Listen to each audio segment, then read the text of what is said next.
sesuai dengan hikmat Tuhan, ku diberi apa yang ku perlu.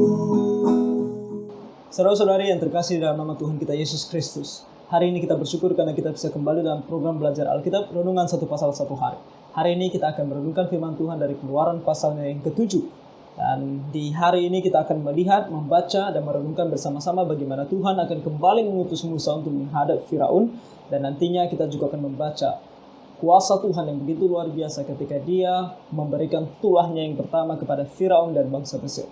Sebelum kita merenungkan firman Tuhan, seperti biasa mari kita menyanyikan sebuah lagu hari ini dari KPPK nomor 232 yang berjudul Kekuatan Serta Penghiburan. Kekuatan serta penghiburan diberikan Tuhan padaku. Tiap hari aku dibimbingnya, tiap janji hibur hatiku. Dan sesuai dengan hikmat Tuhan, ku diberi apa yang ku perlu. Suka dan derita bergantian akan memperkuat imanku. Tiap hari Tuhan besertaku, diberi rahmat-Nya tiap jam, diangkat-Nya bila aku jatuh, dihalau-Nya musuhku kejam. Yang namanya Raja Maha Kuasa, Bapa yang kekal dan abadi, beserta dalam suka dan duka, akan menguatkan hatiku. Ya, kita bersyukur karena dalam kehidupan kita yang penuh dengan lika-liku ini, bukan selamanya baik, tetapi kadang-kadang kita akan berada dalam situasi yang sangat sulit. Tetapi Tuhan selalu ada bagi kita. Dia yang selalu memberikan kita kekuatan serta penghiburan daripada-Nya. Hari ini kita mari sama-sama buka firman Tuhan dari Keluaran pasalnya yang ke-7. Kita akan membaca dan kita akan merenungkannya bersama-sama.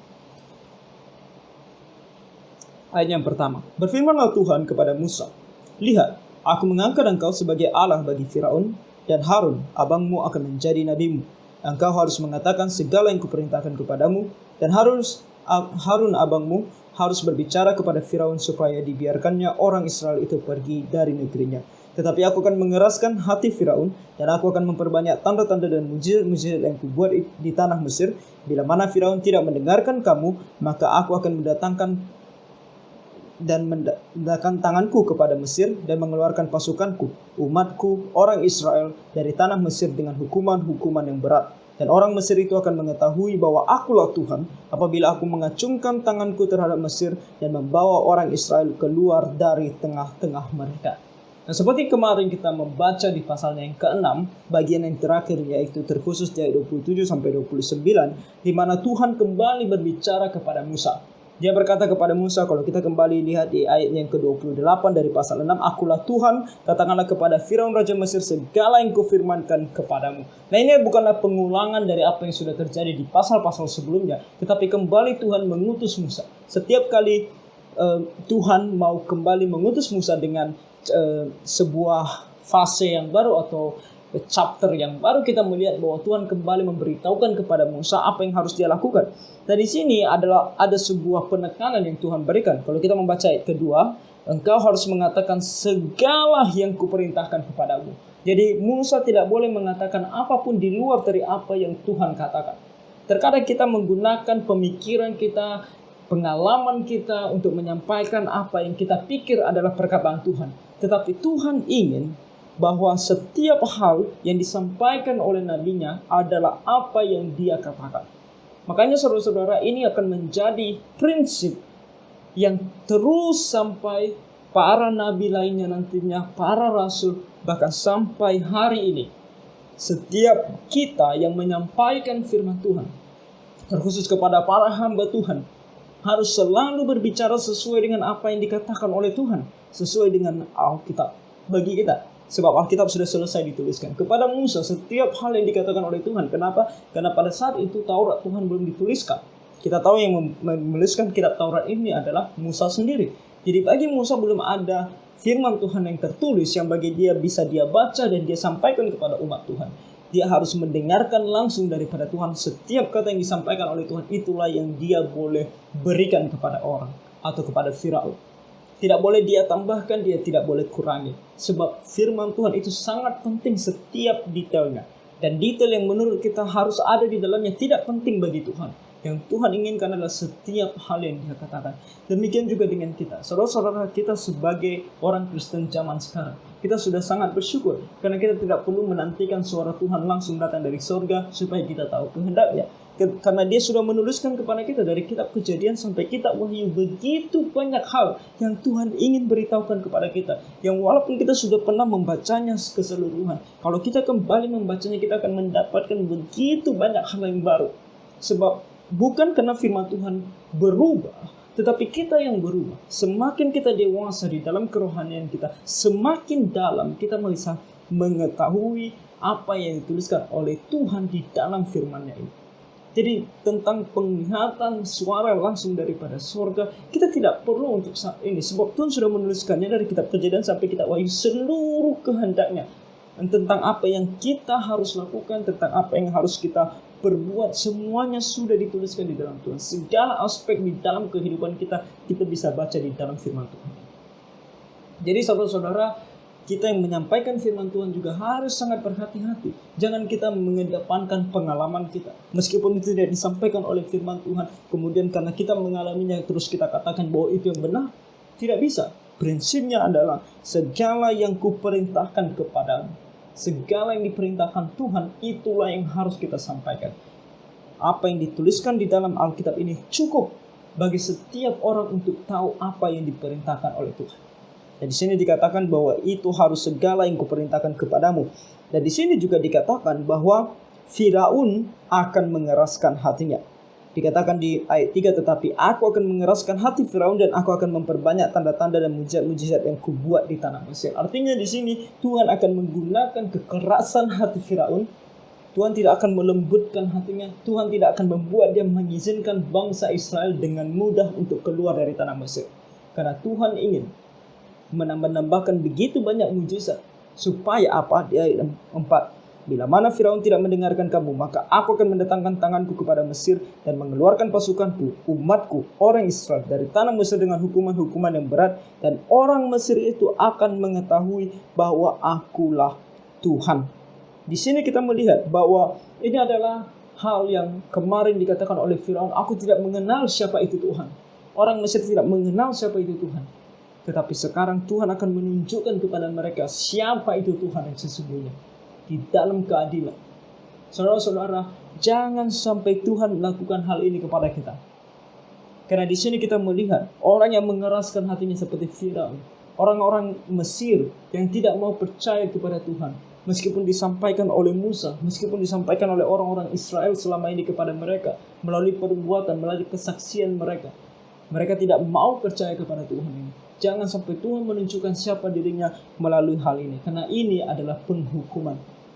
Tidak ada lagi kesempatan. Karena nanti kita akan tahu bahwa Firaun dan pasukannya akan tenggelam di dalam laut terberat. Saudara-saudara, jangan sampai ini terjadi dalam diri kita. Hari ini ketika Tuhan memberitahukan kepada kita siapa dia melalui kelemah lembutan, melalui Injilnya, terimalah dia sebagai Tuhan dan Juru Selamat pribadimu sebelum dia menunjukkan dirinya di hadapanmu sebagai seorang hakim yang siap mengadili kamu dan melemparkan kamu ke dalam api neraka.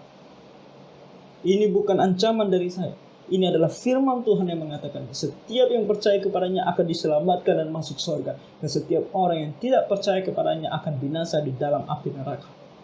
Tuhan akan menunjukkan dirinya kepada setiap manusia di dalam dua pribadi, yaitu sebagai Sang Juru Selamat dan juga sebagai seorang hakim. Juru Selamat yang menyelamatkan manusia dari segala dosanya, dan sebagai seorang hakim yang siap mengadili mereka yang tidak mau percaya kepadanya. Jadi saudara-saudara, jangan sampai Tuhan menunjukkan siapa dirinya dan kita mengenal dia sebagai seorang hakim yang siap menghakimi kita, menghukum kita di dalam api neraka. Di ayat 6 dikatakan, demikianlah diperbuat Musa dan Harun seperti yang diperintahkan Tuhan kepada mereka, demikianlah diperbuat mereka. Ini adalah prinsip juga bagi setiap anak Tuhan. Kita semua melayani Tuhan di dalam dunia ini, baik yang full time di gereja maupun yang tidak full time di gereja. Kita semua full time melayani Tuhan. Cuma tempatnya yang berbeda. Hamba Tuhan, pendeta, pengkhotbah, penginjil, mereka di gereja. Kita manusia kita sebut sebagai orang awam, Kristen awam, ya kita melayani Tuhan dalam kehidupan kita sehari-hari. Dimanapun kita berada, kita bersaksi bagi Tuhan, menunjukkan siapa Tuhan melalui setiap perbuatan dan tingkah laku kita. Dan bagaimana cara kita melayani Tuhan dalam kehidupan kita sehari-hari? Bagaimana cara hamba-hamba Tuhan melayani Tuhan di gereja? Harus semuanya itu sesuai dengan apa yang diperintahkan oleh Tuhan seperti Musa dan Harun. Di ayat 7 disampaikan kepada kita umur. Adapun Musa 80 tahun umurnya dan Harun 83 tahun ketika mereka berbicara kepada Firaun. Nah, di sini kita tahu, kemarin kita katakan bahwa Musa itu 3 tahun lebih muda daripada Harun. Dan umur mereka sudah sangat tinggi ya. Cukup tinggi, 80 tahun dan 83 tahun. Itulah umur mereka ketika mereka menghadap Firaun. Ayat 8, dan Tuhan berfirman kepada Musa dan Harun, apabila Firaun berkata kepadamu, tunjukkanlah suatu mujizat, maka haruslah kau katakan kepada Harun, ambillah tongkatmu dan lemparkanlah itu di depan Firaun, maka tongkat itu akan menjadi ular. Nah, tongkat di sini adalah tongkat yang sama yang dimiliki oleh Musa sebelumnya. Jadi sekarang tongkat itu dia serahkan kepada Harun untuk memegangnya. Ingat bahwa di sini kita melihat bahwa Musa seperti Allah bagi Harun. Artinya Harun akan melayani Musa dan Musa melayani Tuhan dalam fungsinya tentunya. Dan di sini Harun menjadi seorang yang berbicara kepada Firaun. Makanya dia yang memegang tongkat itu untuk menunjukkan kepada Firaun. Tentunya kuasanya bukan daripada Harun, bukan juga daripada Musa, tapi daripada Allah. Oke, dan di sini maka tongkat itu akan menjadi ular. Ayat 10, Musa dan Harun pergi menghadap Firaun, lalu mereka berbuat seperti yang diperintahkan Tuhan. Harun melemparkan tongkatnya di depan Firaun dan para pegawainya, maka tongkat itu menjadi ular. Jadi sampainya mereka di depan Firaun, Firaun akan meminta mereka untuk melakukan sebuah mujizat, lalu Harun akan melemparkan tongkatnya dan tongkat itu berubah menjadi ular. Kemudian ayat 11, kemudian Firaun pun memanggil orang-orang berilmu dan ahli-ahli sihir, dan mereka pun ahli-ahli Mesir itu membuat yang demikian juga dengan ilmu mantra mereka. Saudara-saudara, kalau kita pernah mendengar tentang ahli-ahli jampi, para dukun, mereka memang memiliki suatu kuasa. Jadi jangan heran kalau ada dukun yang bisa melakukan sesuatu yang bisa kita katakan tidak alami. Ilmu-ilmu hitam itu memang ada, itu nyata. Kita tidak berkata bahwa itu semua bohong, tidak. Kita di dalam iman kita kepada Tuhan mengatakan bahwa memang itu ada, tetapi itu adalah kuasa kegelapan. Karena iblis memang bisa melakukan begitu banyak mujizat. Di sini kita melihat iblis bisa membuat sesuatu yang dibuat oleh nabi Tuhan. Mereka bisa membuatnya juga karena mereka adalah makhluk spiritual yang memiliki kekuatan tertentu yang bisa melakukan sesuatu yang tidak alami. Jadi di sini kita melihat para dukun, ahli-ahli sihir. Jadi kita jangan heran dan kemudian kalau kita melihat orang bisa melakukan sesuatu yang luar biasa, bahkan bisa kita katakan mujizat, lalu kita langsung percaya kepadanya. Di dalam Alkitab kita akan membaca Tuhan sendiri, apalagi di zaman kita ini, di generasi kita ini, Tuhan berkata kepada kita bahwa akan banyak nabi-nabi palsu dan mereka di dalam pelayanan mereka atau di dalam pengajaran mereka disertai dengan begitu banyak mujizat. Sehingga orang yang kita bisa katakan percaya kepada Tuhan Yesus pun bisa tersesat oleh karena melihat mujizat yang mereka lakukan. Saudara-saudara, jangan terbutakan hanya oleh karena mujizat. Sebab mujizat juga bisa dilakukan oleh mereka yang berasal daripada iblis. Ya, saya saat ini juga sedang membuat sebuah artikel akan satu gerakan juga di Indonesia yang sebenarnya sudah cukup tua kalau dibicarakan secara dunia. Dan ini adalah sebuah gerakan yang pada mulanya berasal dari seseorang yang bisa melakukan mujizat penyembuhan. Oke, dan gerakan ini saya mencoba untuk menuliskan hal-hal yang tidak sesuai dengan firman Tuhan yang mereka percaya dan mereka ajarkan. Mujizat sendiri boleh dilakukan iblis, boleh dilakukan oleh mereka yang tidak percaya kepada Tuhan. Bisa, bahkan penyembuhan bisa mereka lakukan. Tetapi dari mana kita tahu mereka berasal daripada Tuhan atau tidak? Tuhan Yesus berkata, lihat daripada buahnya. Dan buahnya adalah salah satunya adalah pengajaran mereka. Kalau pengajaran mereka tidak sesuai dengan Alkitab, maka walaupun mereka bisa melakukan mujizat yang luar biasa, mereka bukan datang daripada Allah. Karena baik Rasul Paulus maupun Rasul Yohanes mengatakan, kalau apa yang mereka ajarkan adalah Injil yang lain, tidak seperti yang disampaikan di dalam firman Tuhan. Rasul Paulus mengatakan, terkutuklah dia. Meskipun dia adalah para malaikat yang datang untuk mengajarkan itu. Kalau mereka mengajarkan Injil yang lain, tidak seperti yang mereka sampaikan, yaitu yang dituliskan di dalam Alkitab, mereka itu terkutuk.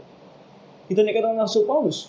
Jadi saudara, jangan mudah percaya hanya karena kamu melihat sesuatu yang luar biasa dilakukan oleh seseorang dan kamu mengatakan dia harusnya datangnya daripada Allah. Tidak demikian.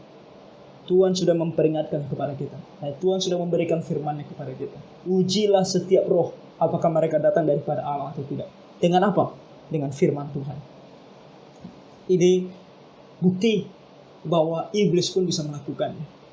Dengan ahli-ahli sihir, dengan sihir mereka, dengan mantra mereka, mereka bisa melakukan hal yang sama. Tetapi kita melihat bahwa kuasa Tuhan di luar atau jauh lebih besar daripada kuasa mereka. Ayat 12. Masing-masing mereka melemparkan tongkatnya dan tongkat-tongkat itu menjadi ular. Tetapi tongkat Harun menelan tongkat-tongkat mereka. Ini adalah sebuah hal yang dilakukan oleh Tuhan untuk menunjukkan kepada mereka bahwa Harun, Musa adalah utusan Allah dan Allah mereka adalah Allah yang luar biasa besar dibandingkan Allah-Allah lain, termasuk dipercaya oleh Firaun, orang Mesir, dan para ahli-ahli sihir ini. Kita tahu bahwa tongkat bagi orang Mesir adalah lambang kerajaan, lambang kekuasaan dari seorang raja. Dan ular bagi mereka adalah sebuah simbol daripada dewa yang mereka percaya. Dan di sini Tuhan menunjukkan di hadapan mereka semua bahwa dewa-dewa mereka tidak ada artinya di hadapan Tuhan. Tongkat Harun yang berubah menjadi ular menelan tongkat-tongkat mereka. Ayat 13, tetapi hati Firaun berkeras sehingga tidak mau mendengarkan mereka keduanya seperti yang telah difirmankan Tuhan. Rencana Tuhan pasti terjadi. Tuhan berkata bahwa aku akan menggunakan kekerasan hatinya dan tidak akan melembutkan hatinya untuk memberikan penghukuman bagi dia dan seluruh orang Mesir. Dan itu terjadi. Firaun mengeraskan hatinya tanpa sadar. Kekerasan hatinya yang tidak mau percaya kepada Tuhan dipakai oleh Tuhan untuk menghukum dia sendiri. Jadi saudara-saudara, berhati-hati. Jangan mengeraskan hati, tetapi melembutkan hati untuk percaya kepada Tuhan dan mengikuti dia. Ayat 14 berkata, berfirmanlah Tuhan kepada Musa, Firaun berkeras hati. Ia menolak membiarkan bangsa itu pergi.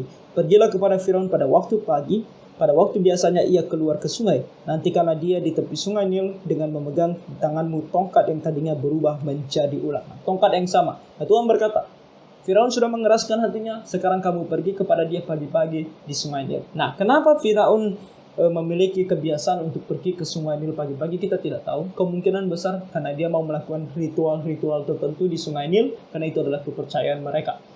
Oke.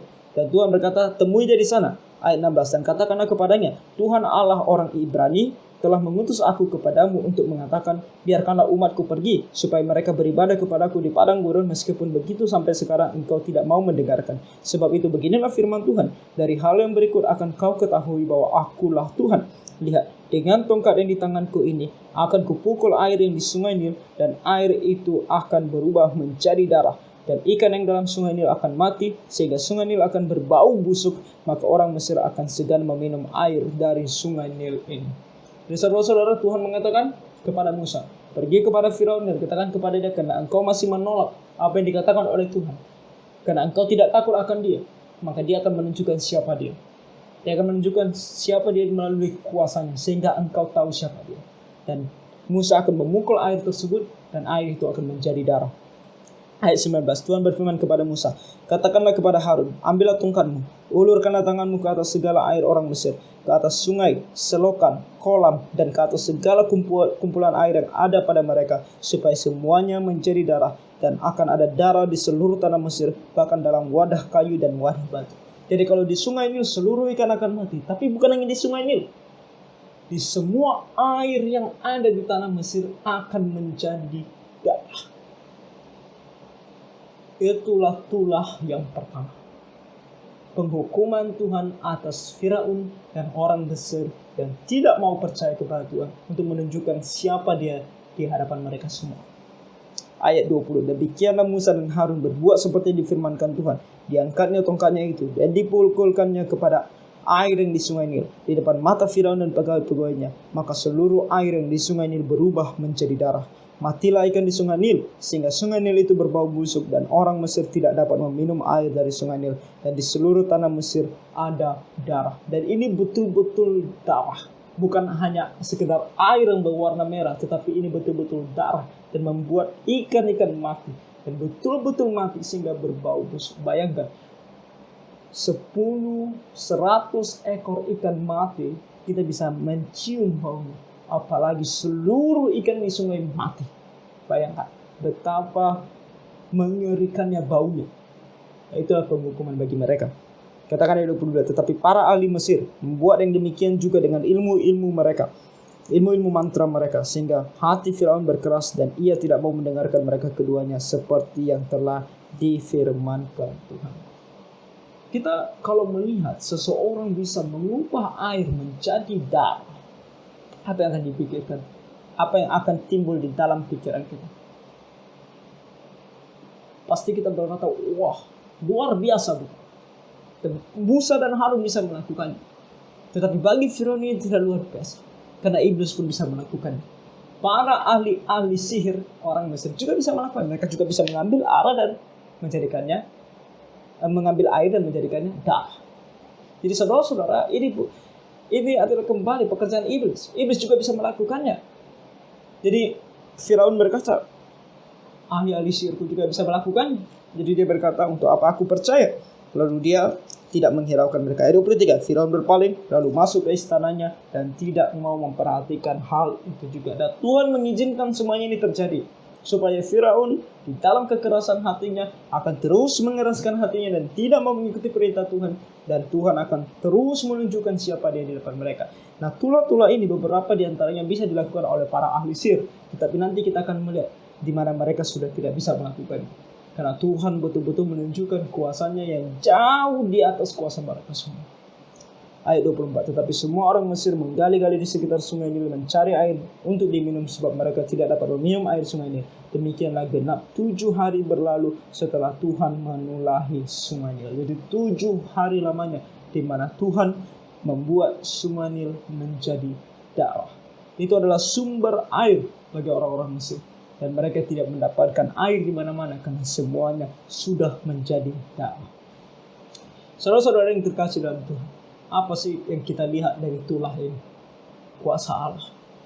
Kuasa Allah di dalam mengontrol segala sesuatunya. Kuasa Allah di dalam menggenapi rencananya. Kuasa Allah untuk menghukum, mengadili mereka yang tidak mau mengikuti perintahnya. Itu adalah kuasa Allah. Dan kita sebagai umat manusia yang sudah percaya kepada Tuhan, kita bersyukur. Karena kita memiliki Allah yang begitu maha kuasa. Di dalam segala kehidupan kita, kita tahu Dia mampu melakukan apa saja. Bahkan di dalam menolong kita dan membebaskan kita dari permasalahan kita. Bahkan juga membiarkan kita tetap berada dalam permasalahan kita untuk mengajarkan kita banyak hal. Tuhan Maha Kuasa dan Dia bertindak sesuka hatinya. Apa saja yang Dia inginkan itu yang Dia lakukan. Tapi kita yang sudah percaya kepada Dia, kita tidak perlu khawatir dan kita tidak perlu takut. Karena Dia peduli dan sayang kepada kita semua. Tapi kita yang belum percaya kepada Tuhan, ini adalah sebuah peringatan yang besar.